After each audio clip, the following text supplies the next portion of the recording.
Cuando QC recibe el franco descendente, bascula a 1 y hasta que no tiene el próximo franco descendente, no bascula a 0. ¿Se entiende? O sea, viene el franco descendente, bascula 1, en el próximo franco descendente bascula 0. O sea que este flip-flop, que estaba en 0 originalmente, va a cambiar a 1 cuando recién vea el franco descendente de la señal de QC. Viéndolo en el oscilograma, tengan en cuenta que con el oscilograma se puede analizar cualquier tipo de circuito, así como se los estoy mostrando. Tienen que dibujan la señal del reloj, abajo la señal de los otros lugares, y van viendo a medida que van viendo el franco, cuando aparece el flanco, van mirando qué pasa en el flip-flop siguiente. Bueno, en este flip-flop, fíjense que es el primero. Cuando tengo el franco descendente en recién bascula 1 y se va a mantener QB, que es el segundo, se va a mantener a 1 hasta que cambie el franco descendente de QC, que es el primero, y ahí va a bascular a 0. Y fíjense, QA, que es el último, también el más significativo, recién arrancan todos en 0, pero el último, fíjense, que recién bascula cuando QB pasa de 1 a 0. Cuando QB pasa de 1 a 0, recién acá se pone en 1 la salida de QC, de QA, perdón. Recién ahí se pone en 1. Entonces, si yo voy tomando la lectura acá y le pongo qué número decimal, que es lo que vimos hoy en la simulación, yo tomando las salidas acá, ¿no? QC, QB y QA, fíjense que yo puedo ir leyendo. Ni bien arranca, está todo en 0. Cuando arranca, cuando bascula el primer flip-flop QC, se me pone el 1 y está todo en 0, o sea que es el número 1. Después pasa al número 2, al número 3, al número 4 y al número 5. Acá en el número 5 hago un paréntesis porque se acuerdan que habíamos hecho un recorte cuando llegue al número 6, la compuerta NAND, ¿qué me hacía? Me mandaba un reset a los 3 flip-flop, QC, QB y QA, y me los dejaba todos en ceros, como que arrancara acá de vuelta. Una vez que me hace el reset, yo arranco acá. Y sigo de vuelta la secuencia. Cuando llego al 6, vuelvo acá. Y nunca veo esta parte de acá. Ahora, ¿qué quiero llegar con esto? Fíjense una cosa. Acá tengo una frecuencia, ¿no? El periodo, bueno, el inverso de la frecuencia, ya lo saben. Fíjense acá. El periodo de esta aumentó al doble. O sea, quiere decir que la frecuencia disminuyó a la mitad, que es lo que decían. El de QB, acá el periodo disminuyó 4 veces y en QA 8 veces. Pero ¿qué pasa cuando había un ejercicio que decía un divisor de frecuencia por 5? Fíjense, porque hay veces que por ahí es difícil de entender. Yo sigo la salida de QA, cuando llego a 6, esta parte no la veo y arranco en 0. O sea, esta parte de acá sería esta parte de acá, arranco de vuelta a 0 y se vuelve a pasar el ciclo. Pero fíjense una cosa, ¿cómo es el periodo acá? Acá era el doble, acá era 4 veces más grande y acá, ¿cómo es el periodo?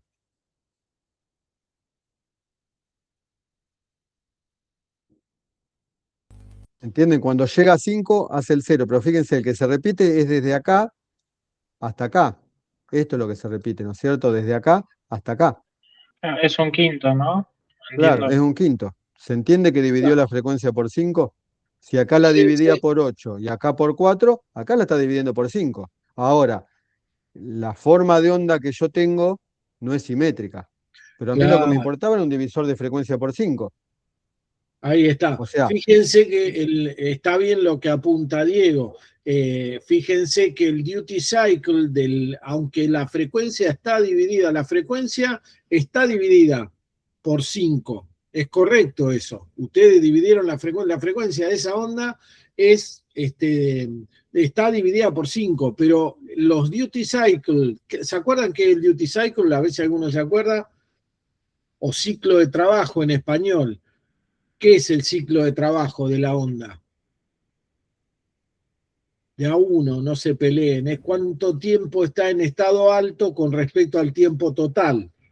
¿sí? ¿Cuánto tiempo está en estado alto con respecto al tiempo total? Entonces, en el caso de dividir en forma par, si uno divide por pares, el duty cycle siempre da 50% está en estado bajo, 50% está en estado alto. ¿Sí? El duty cycle es exactamente 50, pero cuando uno divide por un número que no es par, o tiene que hacer un invento, digamos, con respecto a cómo recortar la frecuencia en algún lado, no va a obtener una onda simétrica de el mismo tiempo abajo que el tiempo que está arriba. Va a estar más tiempo en estado bajo que en estado alto. No importa. La onda se repite con la frecuencia que tenga la repetición. Digamos, lo que dice Diego, la inversa del periodo. ¿Estamos de acuerdo en Claro. eso? Guarda con eso, porque si yo les Sí. pido el duty cycle hecha la división por 5, no es el mismo que el duty cycle que tenía cuando dividía por 4, por ejemplo. ¿Mm? Claro, exacto. Y aparte, ustedes dirán, ¿y para qué me sirve un divisor de frecuencia? Supongamos, adentro de una computadora personal que usan todos los días, ¿para qué me puede llegar a servir un divisor de frecuencia? A ver si alguien tiene una idea para llevarlo a algo práctico.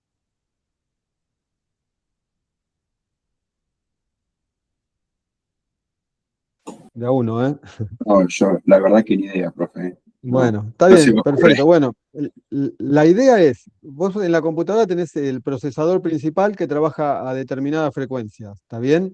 Ahora, no todas las etapas de una PC o de lo que sea van a trabajar a la misma frecuencia.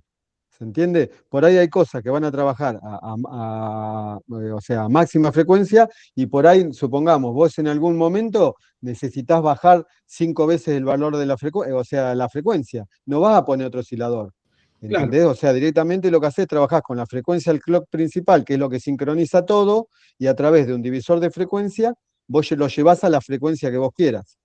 ¿Está bien? fíjate, por ejemplo, no se hace ya más así porque no funcionan igual estos monitores que las pantallas viejas con tubo de rayos catódicos. Pero de todas maneras, vos tenías menos líneas horizontales, digamos, menos filas que columnas. Te das cuenta que las imágenes, la imagen generalmente es alargada, apaisada, ¿sí? Lo horizontal tiene mayor dimensión que lo vertical. Entonces, para coordinar las dos, el bicharraco que hace el cambio, digamos, yo cómo voy a formar una pantalla, cómo conformo una pantalla en base a los píxeles que forman la pantalla. Los píxeles, se dan cuenta, son los puntitos que forman la pantalla. Yo tengo que hacer el primer píxel, ponele de arriba a la izquierda, me muevo al segundo píxel de arriba a la izquierda también, pero el segundo,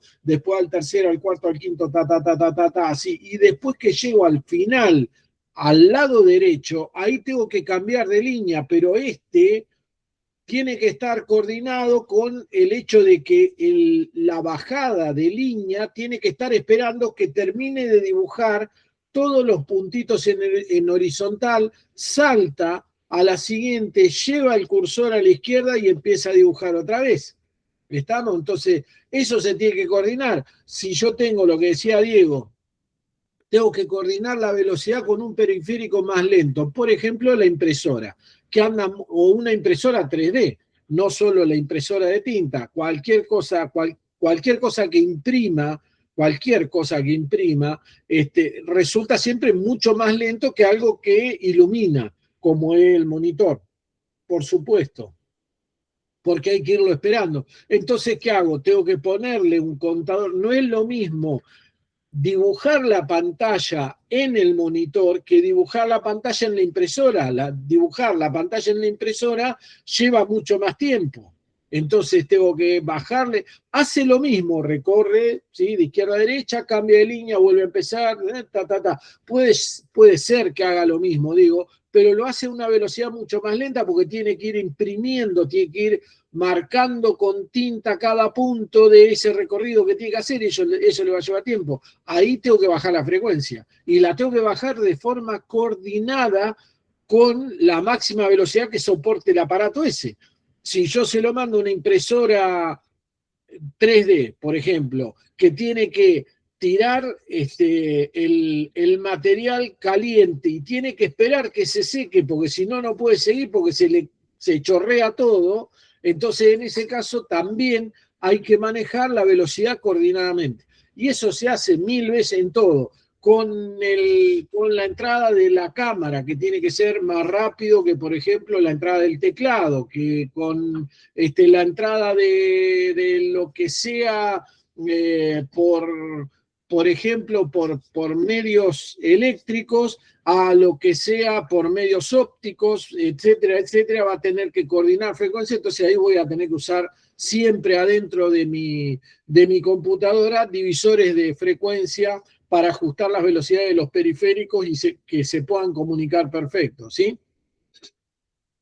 Dice Mariano, el modo ahorro de batería de los dispositivos es también con divisores.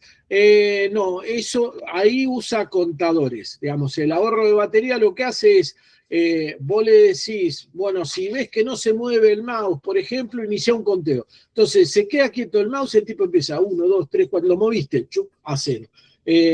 Se queda quieto, espera, vos dibujás con el mouse, lo dejás quieto, te tomás un café, el tipo empezó a contar 1, 2, 3, 4, 5. Si llegó a, no sé, N, cuando dice, pasaron 5 minutos y nadie movió el mouse, no hay nadie frente a la computadora, apago. Apago la pantalla, bajo mi consumo de batería, todo ese tipo de cosas. Pero lo hace con contadores, no con divisores de frecuencia, aunque sabemos por lo que estamos viendo que más o menos es lo mismo. ¿Estamos de acuerdo? Es más o menos lo mismo. Pero no es exactamente igual. Ahí cuenta, tiene un watchdog, se llama, un perro guardián, watchdog en inglés, tiene un watchdog que está esperando que pase cierto evento, digamos, se puede programar para que haga distintas cosas. En el caso del ahorro de batería, normalmente lo que hace es esperar al último movimiento que detecta, al último movimiento de entrada que detecta la computadora. Cuando se produce el último, empieza a contar 1, 2, 3, 4, Si llega a N, corta, apaga. Te baja la velocidad del disco rígido. Bueno, ahora no, ya, digamos, te estoy hablando de cuando el disco rígido era con motor. Pero baja el consumo de energía porque deduce que no hay nadie porque contó hasta cierta cantidad y no se produjo ningún ingreso. ¿Está? Son distintos usos de contadores y divisores de frecuencia, que generalmente el divisor de frecuencia es más a la cosa simultánea, a lo que está pasando simultáneamente. Ahí tenés que dividir para coordinar, qué sé yo, con internet, por ejemplo. Vos tenés que ver cómo te llega la información y cuándo tomarla, y después esa es la seguro velocidad máxima, porque nada se puede mover más rápido que la información que entra, ¿sí? Porque si no tenés información disponible para trabajar.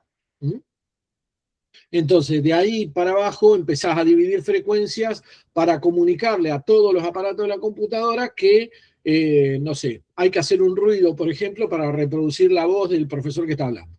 Y eso tiene que ser a menor frecuencia que la que transmitió Internet, que tiene que haber ido a los palos en todo lo posible, a la máxima frecuencia posible, a la máxima frecuencia que se pueda transmitir la información sin que se te escape el cable. Después lo vamos a ver cuando veamos, pero recién en automatización cuando veamos comunicaciones vamos a ver cómo funciona eso. Pero los cables no solo tienen un límite de intensidad admisible, de corriente, de temperatura que pueden adquirir, sino que además, si vos le superás cierta frecuencia, ya no son capaces de contener lo que vos le estés mandando, sea información óptica o sea, digamos, variación de campo magnético, variación de electricidad, no son capaces de contenerlo dentro de sí mismo y se les empieza a escapar para todos lados. ¿Tá? Lo vamos a ver en automatización B. Por ahora es lo que tenemos, el tema de los contadores y los divisores de frecuencia. Diego, dale, yo te interrumpí, bueno, pero... no hay problema, no hay problema. Yo me estaba preparando el tema este. Bueno, saltando de eso, volvemos a la parte sincrónica. Esto que les estoy mostrando está en la teoría. En el PDF de teoría tienen varios tipos de ejercicios sincronos, ¿está bien? Con contadores sincrónicos. Fíjense acá en este caso es un contador cíclico binario ascendente. Volvemos a los mismos que le había comentado yo en el otro ejercicio. Este es uno más simple. De cero, fíjense que de cero, yo armo la tabla de verdad normal. De cero paso a 1. Del 1 paso al 2, del 2 paso al 3. Siempre la armo de izquierda a derecha. O sea, este sería el estado de la variable actual y este ven que está A más, B más y C más, sería a qué valor va la variable de salida. ¿Está bien? O sea, fíjense, de 0 pasa a 0, este de B pasa a B y este de C pasa a 1. Y lo mismo acá, de 0, 0, 1 pasa a 2, o sea, de 1 a 2 así. Cuando llego al último, que es el 7, fíjense que pasa al 0. Esta sería la evolución de la variable. Siempre acuérdense cuando trabajamos con secuenciales, con flip-flop, que acá del lado derecho tengo la evaluación, la evolución de la variable. De A pasa a A más, ¿está bien? Y así sucesivamente. Del 7 paso al 0. Del 0 paso al 1. Bueno, una vez que tengo esto, lo que tengo que hacer, armo los mapas, como vimos recién. Una vez que tengo los mapas armados, ¿qué hago? Voy a buscar las expresiones, fíjense. Saco las expresiones de los tres mapas. A más, trabajo algebraicamente, entonces saco factor común. A negado y A. En función de, lo volvemos a lo mismo, en función de esto, o sea, tengo que tener en cuenta la ecuación de estado del flip-flop y lo que hago es, comparo, fíjense, ¿qué me está multiplicando a Q? ¿Qué me está multiplicando a? Fíjense, ¿qué me quedaría acá? Me queda que K negado, ven K negado, que en este caso sería igual, ¿a qué sería igual? Fíjense lo que tengo acá. A C negado más B negado. ¿Y esto a qué es igual? Y todo negado aparte. ¿A qué es igual a esto? A B por C. Se ubican cómo sale, se dan cuenta, ¿no? O sea, aplicando ¿Por teorema qué de Morgan. teorema? Claro, ¿por qué Claro, teorema eso bueno, es ya lo así? dije yo. Ya lo dije yo. ¿Lo vieron esta parte, chicos? O sea, esto estoy repasando lo que vimos recién. Sí, sí, se vio. Yo lo entendí. Bueno, perfecto. Sí. Sí, más que nada, bueno, una vez que hallo todo, fíjense, hallo JA, K. Fíjense que JA es B por C y KA es B por C, en función de comparación con la ecuación de estado del flip-flop. Y acá saco los otros valores, o sea, tengo las otras ecuaciones, despejo y saco estos valores. Una vez que saco esos valores, yo lo que paso a hacer es armar el circuito. Fíjense, J es igual a B por C. Armo el circuito, pongo los tres flip-flop. Fíjense, J y K los tengo ahora en este caso no van a 1, como eran asincrónicos. Acá directamente yo tengo que tanto JA como KA es igual a B por C. Fíjense, BJ y KA es igual a B por C. Entonces lo que hago es, yo tengo las tres variables acá, ¿no? Tengo los tres flip-flop, 1, 2, 3, y empiezo a interconectar. La única diferencia que tengo en sincrónico, fíjense que la señal de reloj se conecta a todos los flip-flops a la vez. O sea que con cada, en este caso fíjense que acá tengo el flip-flop cambia o bascula, o sea, con un franco ascendente. Cada vez que hay un franco ascendente, basculan todos los flip-flop o cambian toda la salida, todos los flip-flop a la vez. En este caso, lo que habría que haber hecho acá también es, habría que haber agarrado el clear de todos los flip-flop y ponerlos, esto sería A más B, CC, ¿no? Los tendría que poner en 1. ¿Se entienden por qué lo pondría en 1 ahí? Sí, para que complemente, ¿no? No, estas son las entradas sincrónicas. O Ah, sea, perdón. acuérdense que la Ah, entrada sincrónica, si yo es acá le para que pongo resete, perdón. claro, si le pongo un 0, si acá le pongo un 0 y acá le pongo un 0, es como que me estoy contradeciendo, ¿no es cierto? Porque lo estoy reseteando y poniendo a 1. Generalmente estos trabajan en complemento. Si yo acá lo pongo en 0, este tiene que estar en 1. Y si lo pongo en 0 para habilitar el preset, este tiene que estar en 1. Entonces, en este caso, ¿qué hago? Pongo los dos en 1 para que no funcionen las entradas asincrónicas. Les pongo un 1 porque se activan por 0. Y esto, o sea, no está puesto acá para no hacer complejo el circuito, pero en realidad lo tendría que conectar de acá a acá y de acá a acá. Si ustedes lo van a simular y no conectan esto, no le va a funcionar el circuito. Bueno, entonces acá estaría, bueno, y lo mismo lo otro, JC y KC es igual a 1, lo pongo a 1 lógico, que esto sería lo mismo, ¿no? Que conectarlo acá, ¿no? O sea, si yo estaría haciendo el circuito, lo tengo que conectar acá. Y después, ¿qué más me queda? Bueno, nada más, claro, porque después fíjense que JB y KB es igual a C. Si voy acá arriba, JB y KB es igual a C.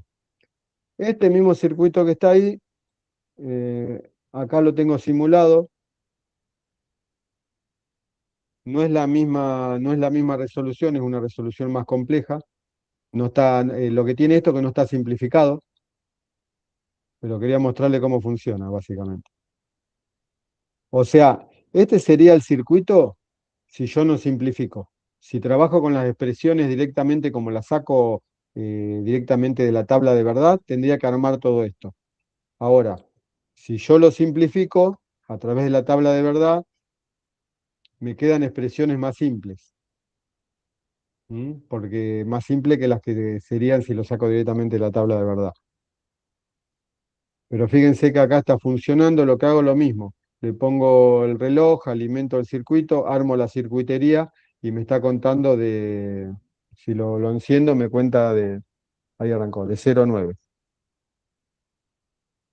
Bueno, dicho esto, volvemos acá al ejercicio este que habíamos dejado.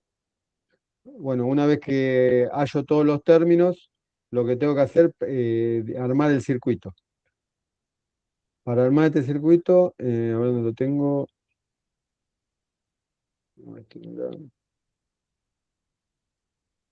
Acá está. Bueno, el circuito este sería este que ustedes ven acá. Yo lo que puse acá fueron en la tabla de verdad. Eh, Acá tienen la tecla I, que me cambia el sentido de giro. Después acá tengo los 3 flip-flop. Fíjense que tengo el generador. Lo puse en 0,7 Hz para que sea visible. Y el generador va conectado a los 3 flip-flop a la vez. Acá tengo la entrada de las variables A, B y C, y tengo la entrada de la variable I, que es la que me cambia el sentido de giro. Acá básicamente, cuando yo lo simulo, fíjense que I está en 0. Si I está en 0, ve que acá está I. ¿Se ve bien ahí? ¿Ven bien, chicos? Sí, sí, se ve bien, profe. ¿Se ve bien? Bueno, cuando I está en 0, fíjense acá tengo el contador, fíjense que acá la variable, este display simplemente lo puse para mostrar que está en 0 la variable, y acá está la circuitería. Ahora, si yo fíjense, paso la variable a 1, fíjense que me invierte la secuencia. Tengo 0, 6, 3. ¿Ven cómo me va invirtiendo la secuencia? Esto simplemente lo que hice acá, básicamente saco esto, es una cuestión, ¿ves lo que hay abajo? Simplemente puse unas compuertas para una cuestión didáctica nada más, ¿no? Con una imagen pegada encima. Ahí está. ¿Alguna duda de esto? No, por mi parte me quedó bastante más claro. No. ¿Eh? Me quedó claro, amigo. Bueno, básicamente después, o sea, cuando lleguen a las expresiones, si quieren lo simulan para ver si les dio bien el ejercicio y eso, ¿no? Después creo que, no, bueno, después son todos más o menos parecidos. Yo aprovecho, ahora Sí, te dejo seguir, Diego, tranquilo, no, sí, no te sí, no, no hay problema. Si tienen alguna duda o algo, si no aprovecho para hacerles un comentario de aplicación.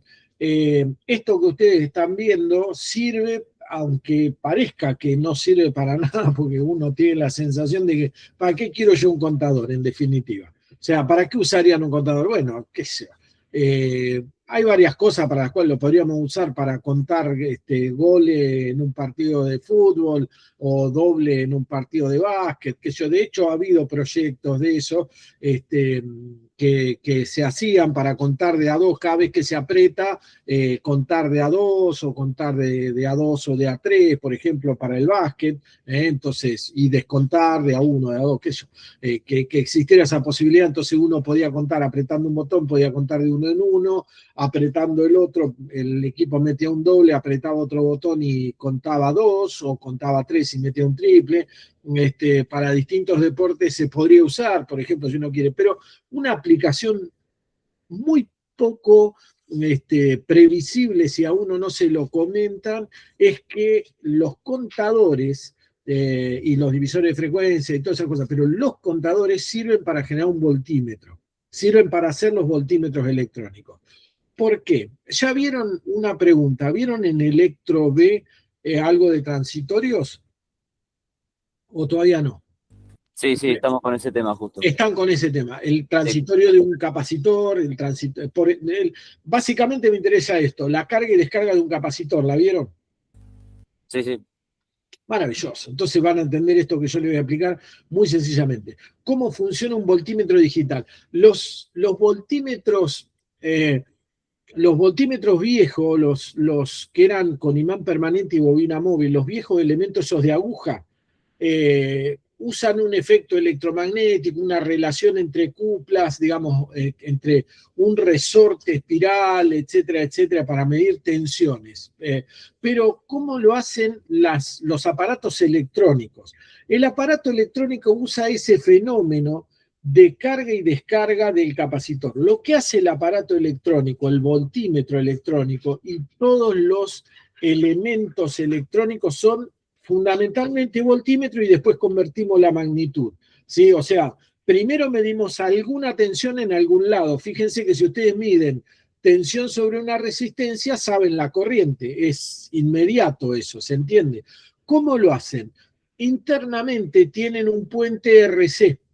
Entonces, si yo voy a medir una tensión, es hacer el proceso que están viendo ustedes en Electro B, de producir la carga, esa exponencial de respuesta, la carga de un capacitor a través de una resistencia que demora cierto tiempo. ¿Me siguen hasta ahí o me siguen en lo que estoy tratando de explicar? Es decir, yo voy a medir una tensión, agarro mi aparato electrónico y sé que el aparato electrónico tiene en la puerta de entrada un circuito formado por una resistencia en serie con un capacitor. El capacitor va a cambiar su tensión en la medida que esté conectado a la tensión que yo quiero medir. ¿Me siguen hasta ahí? ¿Sí? ¿No? Más o menos. Sí, hasta ahí vamos. Maravilloso. Entonces, ¿cómo funciona el aparato? Hay dos formas de hacer un aparato electrónico. Una primera forma es desconecto el capacitor, lo hago cargar, desconecto el capacitor de la entrada, eso se hace internamente en el aparato, y lo descargo a través de una resistencia que yo conozco, a través de una resistencia conocida. Entonces, como yo sé cuánto vale R por C, puedo calcular a qué tensión estuvo cargado el capacitor. ¿Se entiende esto? ¿Se entiende? La otra forma, y la más usual en los aparatos electrónicos, es que el aparato electrónico cuenta cuánto tiempo tarda en cargar, en alcanzar el aparato, en alcanzar un volt, por ejemplo. Cuando yo lo conecto a tensión, él dice 1, 2, 3, 4, 5, ta. ¿Qué mide con eso? Mide la derivada primera de la carga, porque lo hace en un tiempo muy corto. ¿Me siguen hasta ahí? Entonces, si yo tengo la derivada primera, ¿qué es igual? La derivada primera de la carga de un capacitor. A ver quién se acuerda. sea, ¿lo vieron a eso? Capaz que no lo vieron. La curva es una exponencial. La corriente, ¿no es? Es tau, digamos, la pendiente de la curva en el momento inicial de la carga de un capacitor me da directamente tau. Como yo tengo tau, puedo saber a dónde va a tender, de acuerdo a con qué velocidad va a tender. Yo puedo saber cuál es la tensión que estoy midiendo sin esperar a que el capacitor se cargue del todo. Ya sé la derivada primera de la función y directamente lo que hago es contar cuánto tiempo tardo en alcanzar, por ejemplo, un volt, o 0,5 volt, o lo que sea. ¿Sí? Con ese conteo de tiempo yo digo, bueno, si tardó tanto en alcanzar 0,5 volt, ¿qué va a pasar? Que cuanto más violenta sea la pendiente inicial, quiere decir que se está yendo a una tensión más alta. ¿Me siguen hasta ahí? Entonces, yo cuento tiempo. Si tarda poco tiempo, la tensión que estoy midiendo es alta. Si tarda mucho tiempo, la tensión es baja. Y para eso uso este tipo de contadores con flip-flops. Esto que estaba mostrando Diego acá. ¿A qué viene toda esta explicación? Cuando yo terminé de cursar, yo estudiaba ingeniería electrónica en ese entonces, con Guillermo Abras, que capaz que lo han tenido. Guillermo es el titular, o era el titular hace poco de matemática, ¿cómo se llama la última matemática que ven? Mate C. Sí, mate en C. No, Sí, mate especial, algo por el estilo. Ah, matemática avanzada. Avanzada. Guillermo era compañero mío, hicimos juntos en técnicas digitales, dijimos, vamos a hacer un voltímetro. Y lo armamos con este sistema y pusimos flip-flops a contar. ¿Sí? Y hicimos todos los flip-flops conectados, usamos 4 protobars, una al lado de la otra, así. Las 4 protobars, y eso era para medir como máximo un volt. Como máximo, era lo máximo que podíamos medir con el voltímetro que nosotros habíamos fabricado. Ahora, esa porquería medía un volt con un error de 0,5 volt. O sea, era horrible. Pero andaba. Funcionaba, pudimos hacer, yo me acuerdo porque lo terminamos en su momento, aprobamos la materia y demás, y funcionaba el voltímetro, lo pudimos hacer andar en la práctica. Era una porquería, no nos iba a comprar nadie nada de esto, pero funcionaba con esto que ustedes acaban de ver. Es decir, el tester que ustedes tienen que mire tensiones, corrientes y todo ese tipo de cosas, lo podrían armar ustedes con lo que conocen ahora. Ahora se van a querer matar si lo arman así, ¿sí? Ni que hablar, es como armar un motor de vapor hoy en día, ¿no? Ni que hablar. Yo les estoy hablando del 80 y tantos, ¿sí? 90, ponele, alrededor de esa época, no menos, 87, sí, 88, por ahí. Pero lo pudimos hacer. O sea que lo que ustedes están aprendiendo ahora es de aplicación directa en la tecnología de hoy en día. Aún hoy en día seguimos midiendo así, ¿sí? Aún hoy en día seguimos midiendo así. Y estos contadores y estos divisores de frecuencia, lo que pasa es que uno no lo nota, pero lo tienen en todos los aparatos que usan. Se usa para todo, y ustedes hoy en día, si quisieran, podrían fabricarse un voltímetro a un costo enorme, y que anduviera como el tuje, pero podrían funcionar, más o menos, qué sé yo.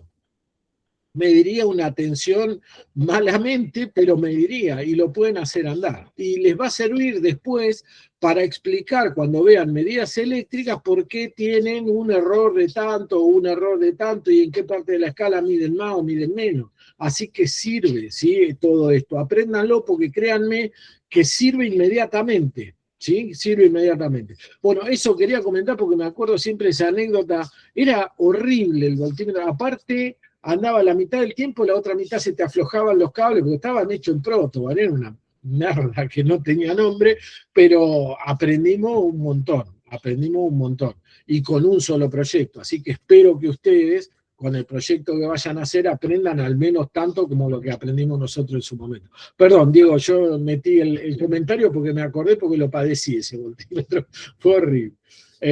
No sé si querías seguir explicando, perdón, yo no te quería cortar, pero me acordé de eso que es útil, digamos. Te dejo. No, estás muteado, ¿eh? Para que no me escuchen, para no aburrirlos. Ahí No, va, ahí va. sí, sí. No, lo que había quedado en el tintero, una pavadita, y ya con esto cierro, y si tienen alguna pregunta, le quería explicar lo básico, justo hoy no lo encontraba, y acá lo encontré. El tema es así, el funcionamiento básico de un flip-flop JK. Así de sencillo. Cuando vayan a simular, fíjense que acá arriba tienen lo que se llaman eh, puntas digitales que miden si tiene 0 y 1, que son útiles. Fíjense, yo la puedo poner acá a la salida, ¿ven? Entonces, cuando quiero analizar un circuito, o sea, si no quiero poner una lámpara, esto que el otro, para ver si me anda o no me funciona, directamente lo que hago es, pongo una lamparita de esos y ya puedo medir si tengo un 0 o un 1 en una parte del circuito. Y por otro lado les quería mostrar, fíjense,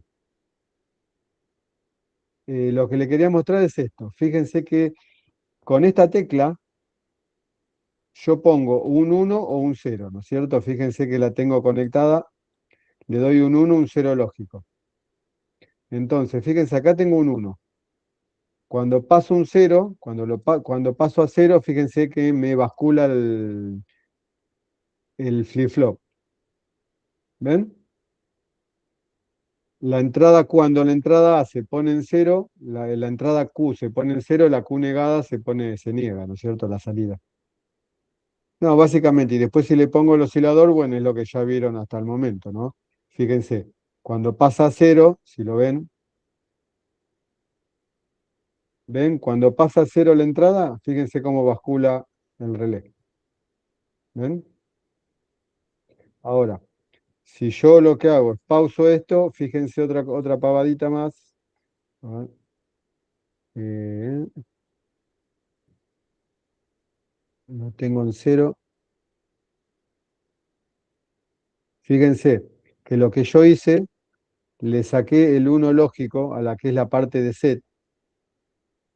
Yo lo pongo fuera. Yo, por ejemplo, fíjense, lo tengo en 0. La salida está en 0, ¿no? Y el circuito no está funcionando. Pero si yo le saco el positivo a la entrada, fíjense que lo seteo como la entrada de set es activa baja, donde yo le saco directamente lo que sería el positivo, fíjense cómo queda la salida, la seteo a 1. Y si la tengo en 1, fíjense cómo con esta tecla la seteo a 0. Con esta la seteo a 1 y con esta la seteo a 0. Básicamente es una pavada, pero es un circuito básico que lo pueden utilizar ustedes para ver bien cómo funciona el relé, más allá de que se lo digamos nosotros, que lo sepan, pero que lo vean en funcionamiento y con un circuito muy simple para poder entenderlo bien. Y bueno, básicamente sería eso.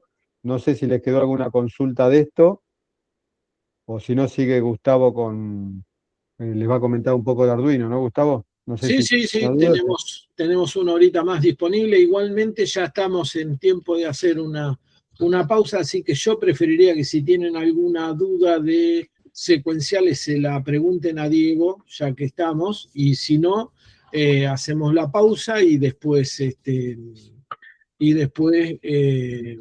volvemos y vemos algo de Arduino. Ya vamos empezando a meternos en el mundo Arduino. Díganme si quedaron algunas dudas sobre esto que explicó Diego y que por ahí él nos puede explicar alguna cosita. Sí, o sea, Iván, ¿ibas a decir algo o no? No, que no tenía ninguna duda por mi parte, no sé. Bueno. En realidad, fíjense, esto que estamos hablando ahora, el problema que yo les mostré es uno de los más complicados, como quien diríamos, de secuenciales, y después algo un poquito complicado también, hasta que uno le agarra la mecánica, es secuencia de repetición. Después, bueno, ya está, pero estamos viendo básicamente la parte más complicada de esta parte de secuenciales. Y el viernes, bueno, hagan todo lo ejercicio que pueden y bueno, consultan el resto el viernes. Claro, aprovechen el tema de los tiempos de consulta, chicos, traten de hacer todo lo posible para que les rindan los horarios de consulta. Muy bien. Vamos a hacer entonces una pausita, hacemos hasta 7:10 y 7:10 retomamos y ya vemos Arduino y empezamos un poquito con este tema nuevo y así descansan un poco ustedes de secuenciales, lo dejamos que descanse Diego también un poco de secuenciales y ya tenemos todo disponible. Nos encontramos entonces 7:10 y vemos a ver cómo seguimos. Dale. Perfecto. Dale, profe.